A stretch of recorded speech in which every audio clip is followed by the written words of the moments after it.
Voz da América. Angola Saúde em Foco.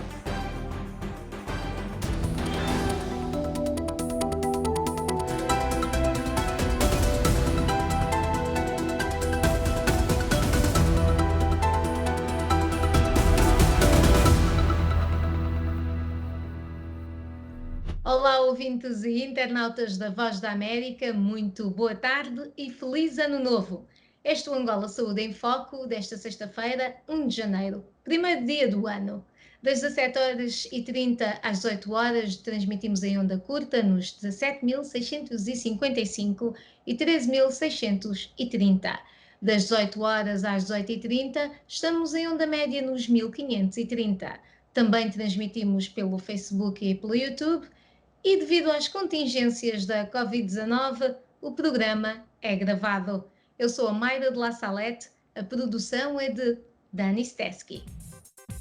Esta semana, no Angola Saúde em Foco, temos a doutora Nádia Camate. O ano de 2020 podia ter tido apenas uma designação: Covid-19. A doença que nasceu na China em 2019 tornou-se rapidamente em pandemia, mudando completamente toda a agenda mundial.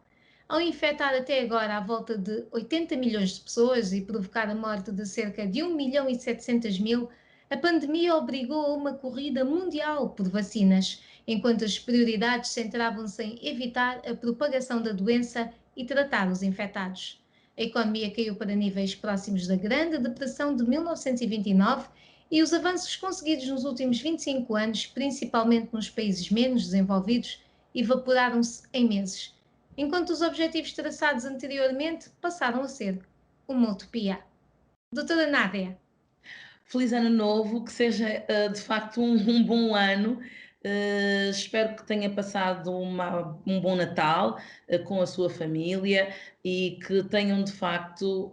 O Natal é, entre outras coisas, uma data também para a reflexão, não é verdade, Mayra? É verdade, doutora Nádia, e é a melhor altura para nós tirarmos um bocadinho de tempo para nós, para a nossa família e para cuidar da nossa saúde, muito embora saibamos que é difícil. Aliás, aí é que se vê a força do ser humano, não é? E falámos disso antes do ano terminar, com ter uma vida tão saudável e regrada, com todos os miminhos do Natal, mas é possível, já vimos que é. É verdade, é sim, doutora Nádia. Eu tirei as notas, eu espero que os nossos internautas e ouvintes também tenham tirado essas mesmas notas. Doutora, eu vou já lançar o desafio deste 2021 e vou já começar por lhe perguntar África e vacina Covid-19. Isto é algo que me está aqui, tem-me estado a cutucar, vamos dizer assim. Porque daquilo que nós sabemos como jornalistas, mas a doutora é da área, vai poder confirmar se isto é verdade, a África está no fim da fila para receber a vacina da Covid-19.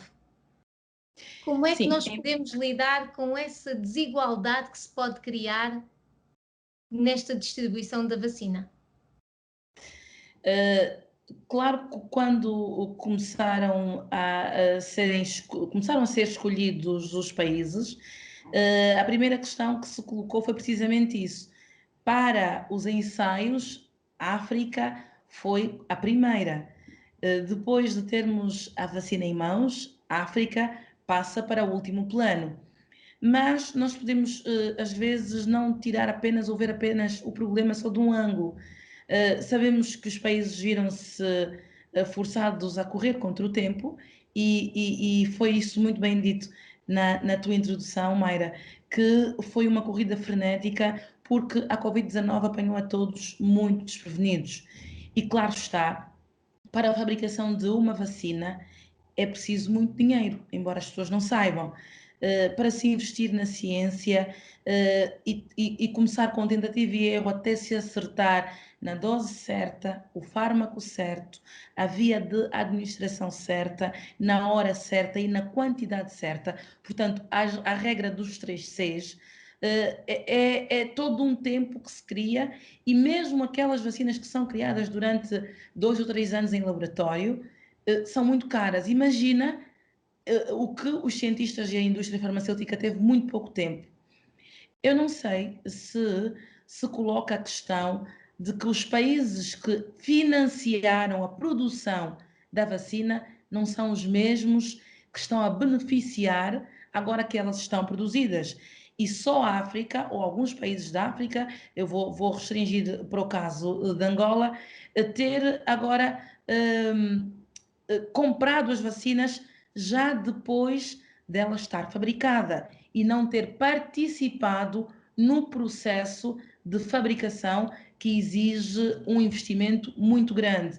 Então, ao invés de olharmos para o caso de África ou Angola, só receber a vacina agora em 2021 e por que não em 2020, já, desculpa, no final de novembro, início de dezembro, quando a vacina já estava completa. Eu acho que o ângulo também é este.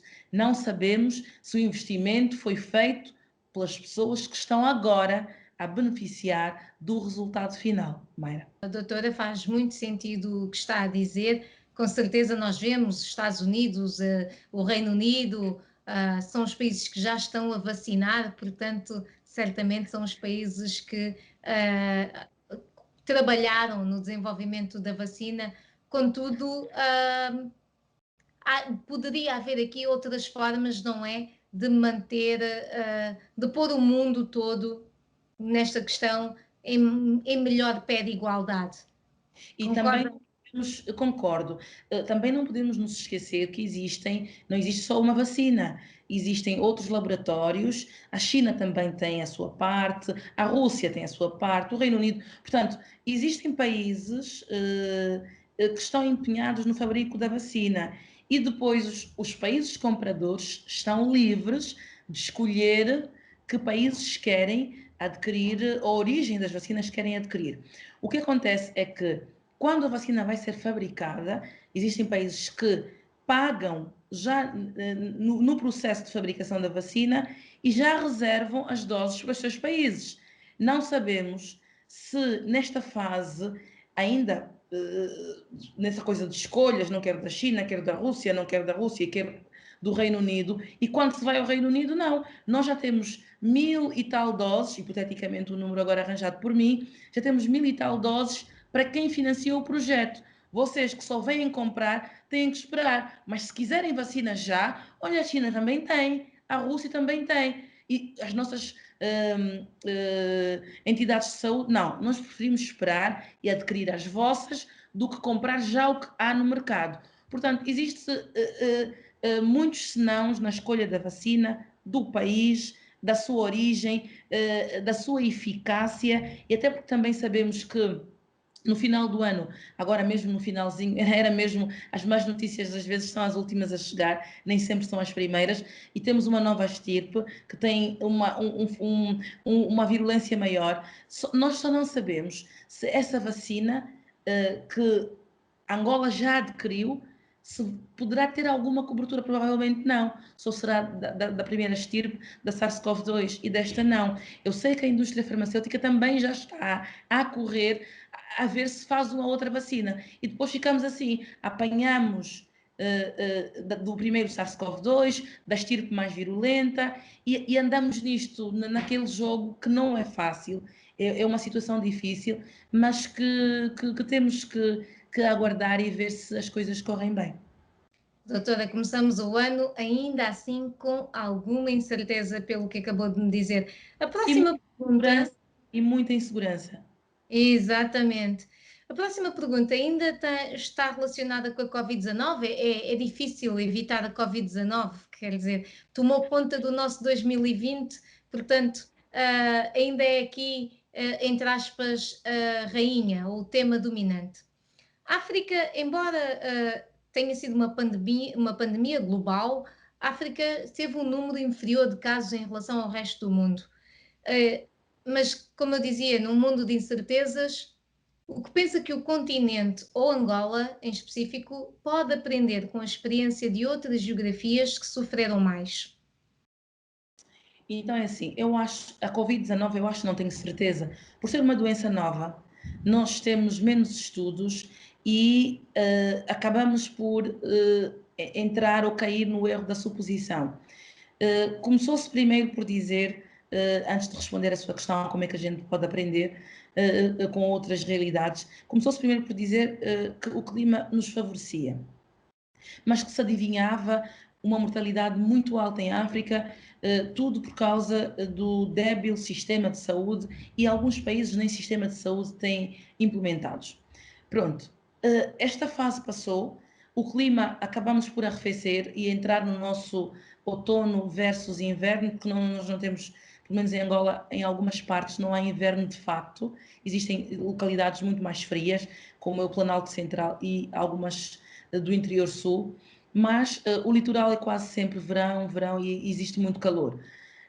Acabaram por baixar as temperaturas e mesmo assim os números não aumentaram para ali além como se previa em termos estatísticos. Depois, aventou-se a hipótese de que nós usamos antipalúdicos, que era um dos antipalúdicos que podia fazer face à Covid-19, e nós usamos durante muito tempo, que é a hidroxicloroquina para o tratamento da malária por Plasmodium falciparum. O que acontece é que os casos, de facto, não foram igualitários, assim posso dizer, às estatísticas referentes, estatísticas que vinham de outras realidades.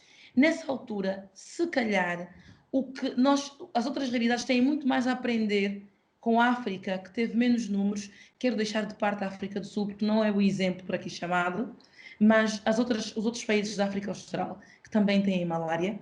A Europa e a América têm muito mais a aprender com a África, não só na forma como lidamos com os casos, na forma como a nossa mortalidade. Nós temos, às vezes ficamos uma semana e morrem 5 pessoas. E nós temos as centenas a morrerem na Europa por dia. E nós chegamos às centenas durante muitos meses. A nossa mortalidade é mesmo baixa comparativamente aos outros continentes. Então, várias políticas ou várias teses foram aventadas por causa de África estar com menos números de mortalidade. No entanto, também em África testou-se muito menos. Nós, por exemplo, em Angola, só tínhamos um laboratório no início da pandemia, que era em Luanda, e era um único laboratório. Luanda hoje em dia tem mais laboratórios. Cada região, não conseguimos ter um laboratório por província, que são 18, mas temos um laboratório que abarca a região sul, que está em Benguela. Temos vários laboratórios em Luanda que já podem testar para a Covid-19, e temos um laboratório no norte. Isso vem, de certa forma, facilitar o nosso entendimento quanto aos dados estatísticos. Estamos a testar mais, mas mesmo assim temos menos mortalidade e temos menos soroprevalência, que é o número de casos novos por dia. Portanto, eu acho que nós conseguimos, de certa forma, depois destes meses largos de infecção mundial, transmitir um pouco da nossa experiência, de como nós lidamos com a pandemia. E, claro, também temos muito a beber. Nós recebemos médicos expatriados, e tivemos a falar isso no último programa, sobre a força de trabalho estrangeira, que trouxe experiências de grandes mortalidades, a ver se nos acudiam, no caso disso virar de facto uma catástrofe. Não virou. Os médicos expatriados estão admirados de como nós estamos a lidar com a pandemia, e de facto eu acho que hoje, não sendo egoístas, claro que na ciência não existe isso, mas acho que nós também temos muito do que ensinar e temos muito do que aprender. Isso é uma dualidade que ainda temos fé que termina este ano, mas ainda temos muito que beber dos outros e temos muito que dar também a beber a outros países. Doutora, gosto muito desta ideia de que também se pode aprender com a África, porque estamos sempre a olhar para os outros, não é? E porque não os outros também olharem para nós? E essa troca de que falou, faz todo o sentido, especialmente em áreas como a saúde. Sim, sim. E falando no impacto que a Covid-19 causou durante 2020, muitos programas de saúde ficaram suspensos, vacinação, outros tratamentos.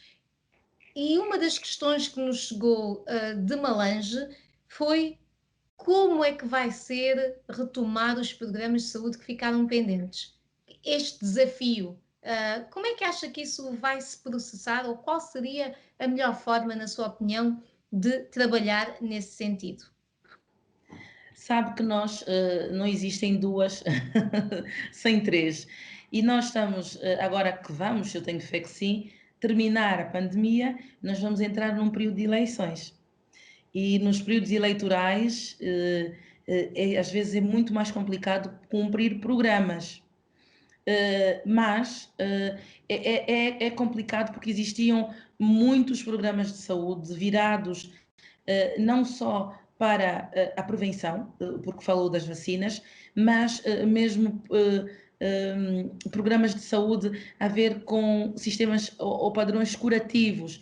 Eu estou a falar de mais abrangência para a distribuição de retrovirais a seropositivos, para as campanhas de prevenção, e até porque acabou por arrancar, não em todas as províncias, mesmo por conta da pandemia, a vacinação contra a rubéola e a poliomielite. O reforço que houve agora foi um reforço muito pouquinho, e mesmo os pais ficaram com algum receio, alguns, de se deslocarem aos centros e aos postos de vacinação, porque acabavam sempre por cumprir também um decreto presidencial em que aconselha e até proíbe mesmo os ajuntamentos. Obviamente que ajuntamentos no hospital sempre existirão, mas há sempre um receio, o meu filho não está doente, é só para uma vacina, levá-lo onde haverá outras mães, outras crianças, muitas poderão estar sem máscara, digo crianças, porque elas põem depois de 5 minutos, tiram o meu filho, por exemplo, consegue a máscara 1 minuto, se não tanto, e depois tira. Eu evito ao máximo sair com ele por causa disso. Portanto, os programas de vacinação acabam por ter pouca afluência de pessoas por causa deste fator. E depois, nós temos uma vacinação que é muito eficaz, que é a vacinação porta a porta. A vacinação porta a porta numa fase de pandemia em que as pessoas estão em confinamento, em que aconselha-se só sair para o necessário, é muito difícil, Mayra. É muito difícil cumprirem-se agendas, não só deste programa de que todos os seropositivos devem estar medicados, porque eles são grupos de risco. E fazer com que o seropositivo num confinamento saia de casa para vir levantar a medicação, ele vai ter, acaba sempre por ter contacto com os cuidados de saúde. E existem infecções que são infecções associadas aos cuidados de saúde. Está descrito e está estudado. E às vezes são infecções resistentes aos antimicrobianos comuns e que custam muito a tratar. Se um seropositivo vai a um hospital ter uma consulta de rotina para levantar o seu medicamento, porque em Angola os antirretrovirais não são pagos pelo doente, o doente vai e tem direito à sua medicação. Isso é um programa do governo que está a ser estendido de uma certa forma, e claro, a pandemia, pumba, veio cortar de certa forma a afluência dos seropositivos ao hospital para terem esse tipo de acompanhamentos. Então, o bom é, vem buscar a medicação e sai logo. Aquelas consultas de rotina acabam sempre por ficar mais mascaradas. Com relação a outros programas de combate à tuberculose, porque não deixa de ser uma pneumonia, a tuberculose, uma doença respiratória e que é um grupo de risco. Então, os doentes ficam mais tempo em casa, com mais sintomatologia e têm medo de ir ao hospital. Primeiro porque pensam que é Covid-19 e há o estigma de eu estar infectado e há o estigma de que aquela pessoa pode saber que eu tenho Covid-19, os vizinhos. Eu, no outro dia, ouvi uma história, não foi cá, em Angola, mas foi na Europa, de vizinhos que colaram nas portas do apartamento, por acaso foi em Portugal, onde vivia uma enfermeira a pedir que ela trocasse de casa, ou pelo menos saísse daquele prédio, enquanto estivesse na linha da frente. É um estigma que os profissionais de saúde têm e levam consigo, porque sabem que são pessoas que lidam com seropositivos para a Covid-19 e que podem infectar o prédio, ou o vizinho, ou seja, para quem for. Então, as pessoas têm medo de ter sintomatologia respiratória e recorrer ao hospital. Então, os programas não têm como. Com os programas é precisamente a mesma coisa. E não são só programas ligados à saúde. Nós aqui temos o programa de combate à pobreza, que no início da pandemia tem que se distribuir enxadas, tem que se ir ao campo, tem que se falar com as pessoas, falar com as pessoas. A Covid-19 tirou-nos isso.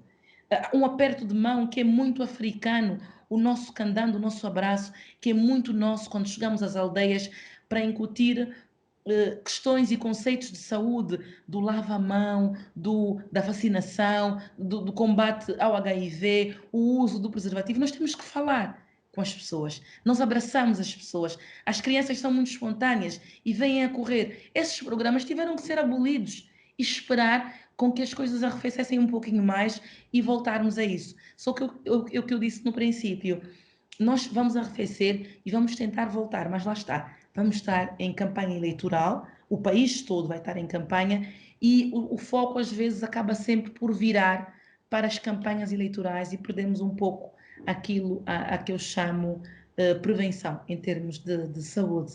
Este é o Angola Saúde em Foco. Estamos a falar com a doutora Nádia Camato. Devido às contingências da Covid-19, o nosso programa é gravado, mas como já devem ter percebido, com a doutora Nádia Camato o tempo passa muito rápido. E agora vamos até Malange, onde o nosso colega Isaías Soares colocou a mesma questão sobre os desafios a outros profissionais de saúde. Vamos até lá. A pandemia do novo coronavírus pegou de surpresa os profissionais de saúde em Angola em 2020 e perturbou a execução de alguns programas do Ministério de Combate às Grandes Endemias. Em 2021, os desafios serão enormes e impõem soluções nos domínios do recrutamento de quadros, formação técnico-científica e construção de novas infraestruturas. O ano 2020 foi atípico e difícil, considerou o diretor do Gabinete Provincial da Saúde de Malange, Avantino Sebastião, que espera por novos concursos públicos para o setor. E é na atenção primária onde estão viradas as forças dos recursos humanos. Tínhamos aproximadamente 2.000 e pouco técnicos de saúde até o ano passado. Com esta nova entrada e a cota adicional que a província beneficiou do último concurso de 2019, devemos estar a rondar um pouco mais de 2.500 profissionais de saúde. Claro que os números, as necessidades ainda são bastante elevadas, mas já saímos de uma situação bem mais crítica. Tanto é assim que, inclusive, o número de profissionais em regime de contrato, paulatinamente, à medida que os concursos têm sido realizados, também tem estado a reduzir significativamente. 2021 e 2022 se realizem pelo menos mais 1 ou 2 concursos públicos para paulatinamente ir reduzindo o gafo que nós temos. A formação técnico-científica proporciona novas ferramentas para os profissionais. Os médicos internos gerais beneficiarão de valências no domínio da medicina familiar. 182 médicos, entre nacionais e estrangeiros, configuram a rede sanitária pública local. São um pouco mais de 20 médicos que estão nesse momento a fazer a formação de especialidade em Luanda, sobretudo nas áreas de ginecobstetrícia, pediatria, cirurgia, anestesiologia. Temos também médicos a fazerem nefrologia para atenderem o nosso centro de hemodiálise. E temos médicos a fazerem a especialidade de ortopedia, oftalmologia, um pouco variada. Nós, a nível da província, pretende-se que, a partir do próximo ano, provavelmente no primeiro trimestre, comecem também os cursos de especialidade, sobretudo em saúde pública e medicina familiar. Daí a vinda dos médicos cubanos, um por município, que são especialistas em medicina familiar e têm também categoria docente. Eles não vêm só para fazer assistência, mas também vêm para formar. E esta formação estava prevista para este ano, por causa da conjuntura da Covid, foi então adiada para o primeiro trimestre do próximo ano, em que os médicos que se encontram dos diferentes municípios vão beneficiar num período de 2 a 3 anos de esta formação de especialidade. Mais infraestruturas a vários níveis são necessárias e o Plano Integrado de Intervenção dos Municípios, PIME, poderá alavancar para a diminuição da carência nos próximos anos. Temos 14 hospitais municipais, categorias municipais, temos 3 hospitais de referência e temos um pouco mais de 100 postos médicos e um pouco mais de 50 centros médicos. Umas de melhoramento, mas outras de construção de raiz e apetrechamento com equipamentos inclusivos. No quadro do PIM, a província foi contemplada com mais de 40 unidades sanitárias, sobretudo grande parte delas centros e postos médicos. Grande parte delas, até fins de 2021, estarão concluídas. Isaías Sozimalães para a Voz da América. Doutora, para o diretor provincial de saúde de Malange, há 3 pontos importantes, mais ou menos, ou pelo menos 2 pontos importantes. Ele espera melhorias na formação de técnicos e ele também espera o enquadramento de mais profissionais em todas as áreas de saúde, uma vez que há construção de estabelecimentos hospitalares no âmbito do PIM, projetados para 2021. Que desafios representam, na sua opinião, a formação e a criação de infraestruturas?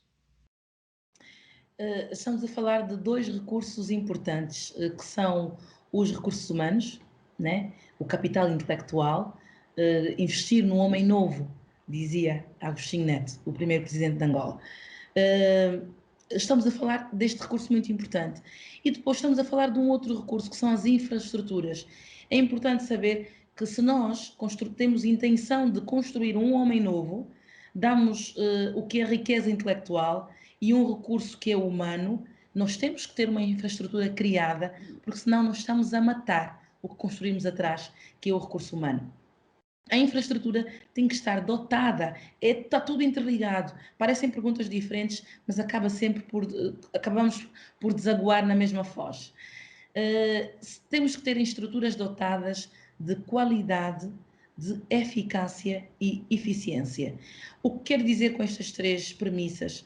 O profissional de saúde que andou 6 anos de formação a receber dos seus professores da faculdade e depois, ao 3º ano, passa para a parte clínica e recebe dos médicos que estão na linha da frente e não só, experiências de como salvar uma vida, ele tem que sair deste aprendizado e quando for colocar a mão na massa, mas o termo é mesmo esse, tem que ter uma infraestrutura capaz de o absorver.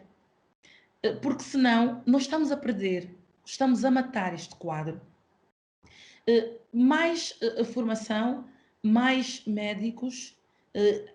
A medicina começou, e porque eu sou de uma escola diferente, sou de uma escola portuguesa, existem médicos e em Angola existem todas as escolas, há uma escola mais anglo-saxónica, há uma mais americana, portanto, eu sou da escola portuguesa, em que a medicina, no início dos séculos, começou por ser um curso elitizado.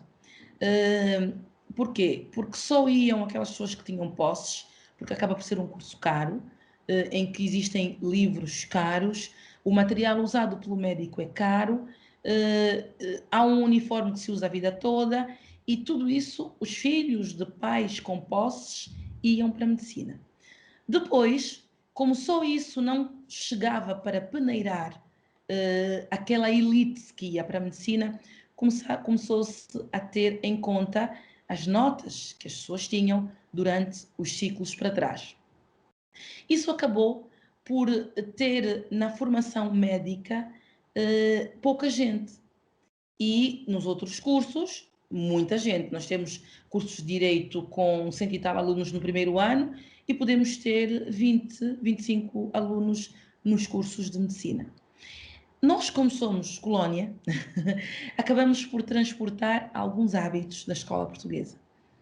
E a medicina, no início dos séculos, também em Angola, não deixava de ser um curso de elite, em que iam aqueles filhos, para não ser repetitiva, de pais com posses. E depois começou-se não a arranjar uma média dos anos anteriores, mas uma nota muito alta para se entrar e um número muito limitado de vagas.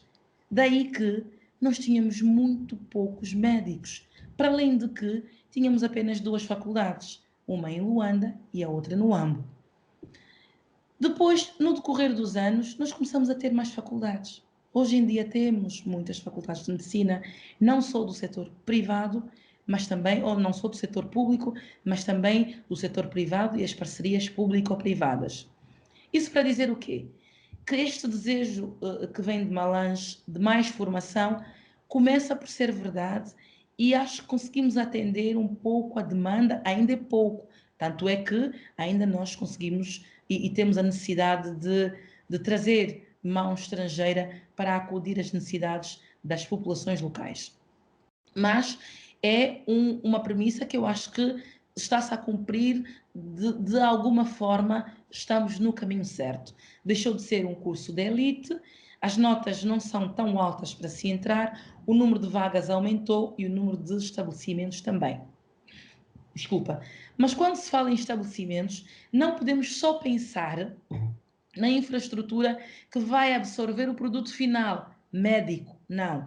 O estudante de medicina também tem que ter uma infraestrutura capaz, uma faculdade ou uma universidade que tenha laboratório, mas não é só um laboratório para a bioquímica, que tenha um laboratório para as bioquímicas, um laboratório de anatomia, onde ele vê o corpo humano, que tenha cadáveres para o próprio aluno de medicina dissecar as peças e perceber o que é o normal e o doente, laboratórios de anatomia patológica. Portanto, é uma estrutura que se cria logo no início, na sementinha, para que depois o produto final, o homem novo, o médico, aquela pessoa que vai salvar vidas, quando chegar à infraestrutura criada, que são os hospitais, já não sinta tanta diferença do que é estudar em condições e trabalhar sem condições. Mas tudo isso, claro, é homem novo, infraestrutura, recursos humanos e também recursos financeiros. Porque o médico gasta imenso na sua formação, ou os pais do médico. Esse médico tem que ser bem remunerado. Tem que ser um profissional contente, que esteja a trabalhar e que esse trabalho seja de facto dignificado. Doutora, muito bem dito aí sobre o médico ter que ser dignificado. Acho que essa é uma discussão, pelo menos em metade do mundo. Muitos médicos não veem o seu esforço reconhecido ao longo da sua educação e depois no seu dia a dia. Vamos agora a mais boas notícias. Fazer um teste de Covid-19 pode significar longas filas e resultados atrasados, pelo menos até agora. Esta reportagem analisa as descobertas recentes que podem fazer com que mais pessoas realizem um teste em casa.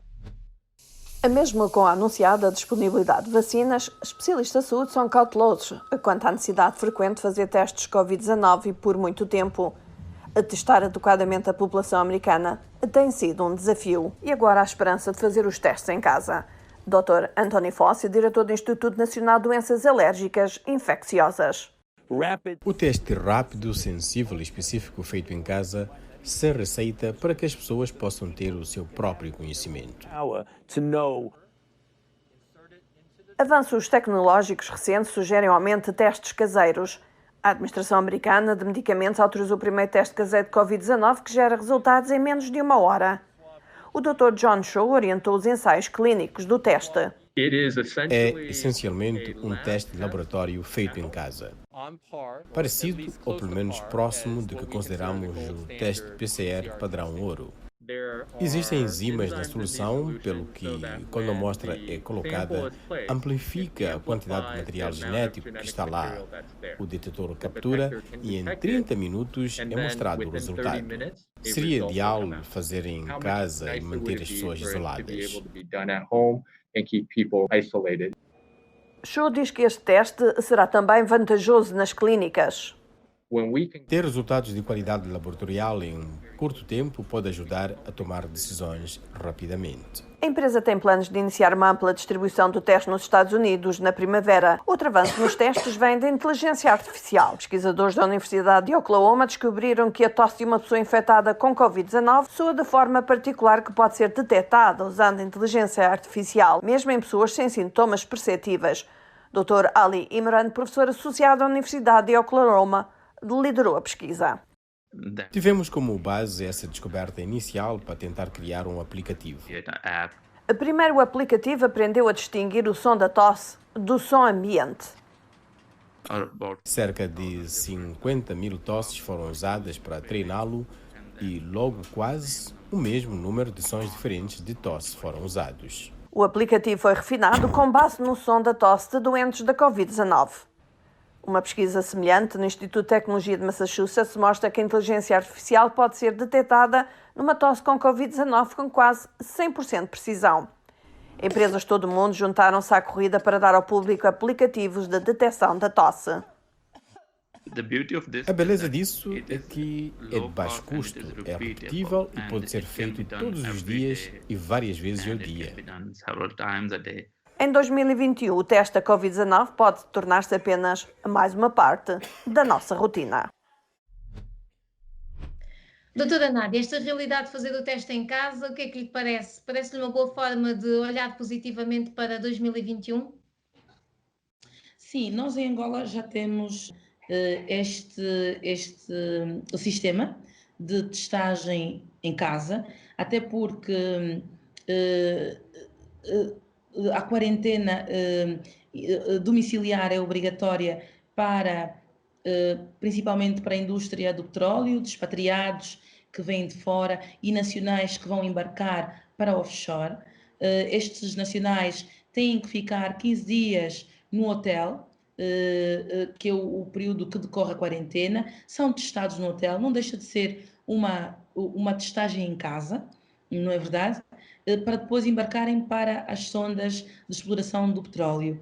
O mesmo acontece para aquelas pessoas que chegam de fora e que vão trabalhar no nosso país, fazem 15 dias de quarentena, vêm com um teste negativo dos seus países de origem, 15 dias de quarentena e depois são testados em casa.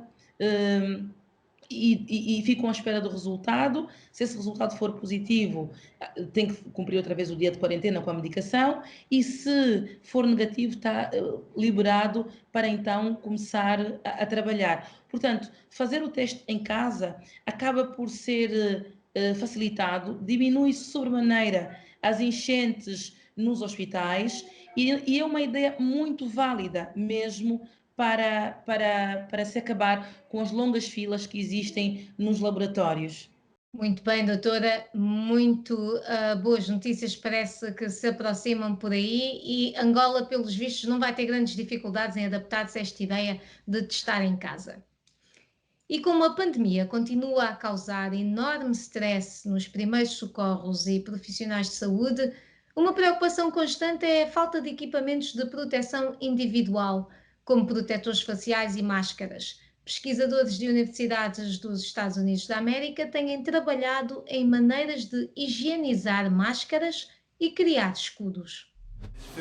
O ozono é uma das muitas ferramentas que os pesquisadores estão a experimentar para ajudar médicos e enfermeiros a prolongar a vida útil dos seus equipamentos de proteção pessoal de forma económica. Ele reage com muitas moléculas diferentes em biologia e é uma maneira muito boa de matar micro-organismos como bactérias e outros patógenos como vírus. Amplamente utilizado para desinfetar água potável e alimentos, o ozono está a ser testado nestes equipamentos de proteção pessoal por académicos, incluindo por pesquisadores do Instituto de Tecnologia da Geórgia. Quando colocado num armário gerador de ozono, com ambiente úmido, o gás altamente reativo não só pode matar os germes, como também não estraga materiais, excepto uma pequena parte da máscara facial. Certos tipos de borracha, como nos elásticos usados nas máscaras que testamos, no entanto, podem ser danificados pelo ozono. Além do ozono, pesquisadores da Universidade A&M do Texas também estão a tentar usar um feixe de eletrão ou e-feixe para matar patógenos. O efeito? Quer seja um vírus, uma bactéria ou um fungo capaz de reproduzir mais. Amplamente utilizado para esterilizar dispositivos médicos, quando o feixe eletrónico é usado em máscaras N95.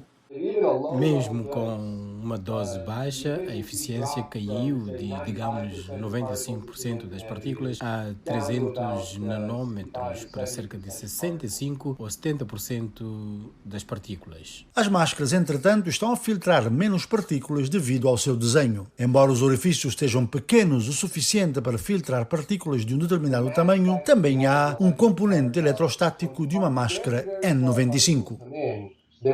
A máscara, na verdade, tem uma carga elétrica. Quando partículas muito pequenas entram, elas são atraídas pelas fibras de máscara e se aderem à máscara. Enquanto os pesquisadores continuam a investigar o impacto do feixe eletrónico nas máscaras N95, os engenheiros da universidade também criam novos protetores faciais para hospitais com jatos de água de alta velocidade e impressoras 3D. O Instituto de Tecnologia de Massachusetts projetou protetores faciais para médicos e enfermeiros. Os engenheiros do MIT também desenvolveram uma máscara facial reutilizável de borracha de silicone, o mesmo material usado nos utensílios de cozinha. Por isso, pode ser esterilizado de várias formas. A autoclavagem é uma das formas de limparmos as coisas em hospitais e laboratórios. A alta temperatura e compressão por alto calor, também como em fornos ou com cloro. Semelhante a como os blocos de Lego são criados, esta máscara de silicone é feita em moldes por injeção e inclui filtros N95, que usam menos material do que uma máscara N95 descartável. Os criadores agora estão no processo de enviar a máscara para aprovação da Agência Reguladora de Alimentos e Medicamentos, a FDA, com a esperança de obterem uma máscara como esta disponível para uso geral nos próximos meses. Doutora, mais outra boa notícia, ideias para melhor proteger os profissionais de saúde. Antes de irmos àquilo que poderá ser o desafio de se conseguir isso a nível nacional em Angola, qual é a sua avaliação de 2020 no que toca ao que se fez para se proteger os profissionais de saúde? Por ser a Covid-19 uma patologia nova, começamos a correr contra o tempo porque tínhamos as informações da Organização Mundial da Saúde com relação aos modos e aos meios de infecção, que são as superfícies. Começamos com o álcool gel nas mãos, desinfetar as superfícies de minutos a minutos, e até tínhamos um quadro, quanto tempo é que o vírus demora no solo, quanto tempo é que demora na roupa, como fazer um teste de Zaragatoa e como é que o profissional de saúde podia se proteger. Portanto, isso foi muita informação que foi passada logo a priori. No início, obviamente, que os governos mundiais acabaram por esgotar aquilo em que nós chamamos das EPIs, dos equipamentos de proteção individual. Angola não fugiu à regra e recebíamos queixas e relatos de colegas que ou só tinham uma máscara que demorava mais tempo do que estava descrito e que no início só as N95 equivaliam, as pessoas estavam a abdicar por desconhecimento mesmo das máscaras cirúrgicas, e são máscaras que são muito bem toleradas e devem ser usadas. No início também dizia-se que não podíamos ter máscaras artesanais, e hoje em dia existem máscaras artesanais que estão comprovadas que desde que se mantém o distanciamento social também são eficazes. Portanto, houve uma altura em que os profissionais de saúde só usavam óculos de proteção ou aquela palazinha à frente e depois abdicavam das máscaras porque estavam difíceis. Nós passamos por tudo. Acabamos por ter um conceito de prevenção e de utilização de material de biossegurança diferente, agora decorridos esses meses. Hoje em dia, nós conseguimos ver e assistir nos hospitais profissionais muito bem trajados, muito bem fardados. Daí que o número de profissionais infectados, pelo menos do que eu tenho conhecimento, diminuiu muito. Porquê? Porque nós estávamos mal trajados por desconhecimento. Usávamos mal os equipamentos e só usávamos equipamentos de proteção individual mesmo, com aquele fatozinho do astronauta, como eu costumo dizer, quando tínhamos confirmação que era um caso positivo. Mas antes, conversávamos com o doente, o distanciamento não era tão grande, estávamos todo mundo estava aflito e a correr contra o tempo. E só depois de confirmado positivo é que íamos desistir. Mas aí, às vezes, o profissional já estava infectado. Eu acho que neste quesito nós mudamos muito, melhoramos e agora conseguimos assistir, de facto, uma correta utilização dos equipamentos de proteção individual. Mas, claro está, os estoques faltam e às vezes uma máscara que podia ter um turno, nós guardamos e limpamos com álcool, não esterilizamos, mas desinfetamos e usarmos no turno a seguir. Isso é quase impossível não acontecer. Doutora, e no que toca a 2021, então acredita que os profissionais vão estar melhores preparados para se proteger? Sim, nesta fase é uma guerra avisada e o ditado mesmo diz que a guerra avisada poucos soldados mata e os que mata são os que provavelmente estiveram pouco atentos. O que acontece é, depois de esta panóplia de informação, essa amálgama de recados que a Covid acabou por nos transmitir de uma forma voluntária quase, nós estamos mais situados, estamos mais orientados, já não estamos meninos perdidos no deserto e conseguimos não só racionalizar os equipamentos, porque tocávamos num sítio e tirávamos a luva, fazíamos aquilo, não é assim. A Covid-19 é transmissível de facto, mas nós podemos ainda assim ser poupadinhos, racionalizar os equipamentos. Então acho que estamos no bom caminho e 2021 é o ano da vacina, que chega cá em Angola e em muitos países da África, é o ano em que estamos melhor informados, existe mais literatura, baseada na evidência também é verdade, mas sobre a Covid-19. Muito obrigada, doutora. Nós estamos quase a terminar, como digo, o tempo consigo voa. Agora, para si, qual é ou quais são os principais desafios deste ano na sua profissão? Os desafios, porque durante o período de confinamento, das quarentenas e a primeira fase da pandemia, os doentes crónicos descompensaram sobremaneira. Principalmente as doenças crónicas não transmissíveis. Estou a falar da hipertensão arterial, da diabetes mellitus, da própria obesidade, da síndrome metabólico. Tudo isso acabou por descompensar. Então, nós agora vamos estar a braços com doentes crónicos agudizados, descompensados. Os doentes diabéticos estão mais gordos, os doentes obesos estão com mais excesso de peso, os hipertensos com medo de ir aos hospitais porque era um grupo de risco, estão mais descontrolados. Nós agora vamos ter um boom das patologias crónicas, não só as não infecciosas, mas também infecciosas. O próprio HIV, as pessoas deixaram de fazer as medicações porque tinham medo de ir aos hospitais para pegar a sua medicação. Portanto, o grande desafio que os profissionais de saúde vão ter neste ano é precisamente lidar com agudizações constantes de doenças crónicas. Doutora, muito obrigada pelos seus sábios conselhos e recomendações aqui no nosso Angola Saúde em Foco. Muito obrigada pela sua participação. Tenho que lhe desejar um início de ano fantástico aqui na nossa companhia. Acredito que os nossos ouvintes e internautas também esperam que 2021 tenha os seus conselhos para melhor vivermos saudáveis. Tenho que agradecer também aos colegas que contribuíram para este nosso programa, o primeiro programa do ano, que deram a voz às reportagens: Álvaro Lugero Andrade, Amâncio Miguel, a produção de Dani Steski e toda a equipa por trás desta grande máquina. Muito obrigada, foi o Angola Saúde em Foco deste dia 1 de janeiro, aqui na Voz da América.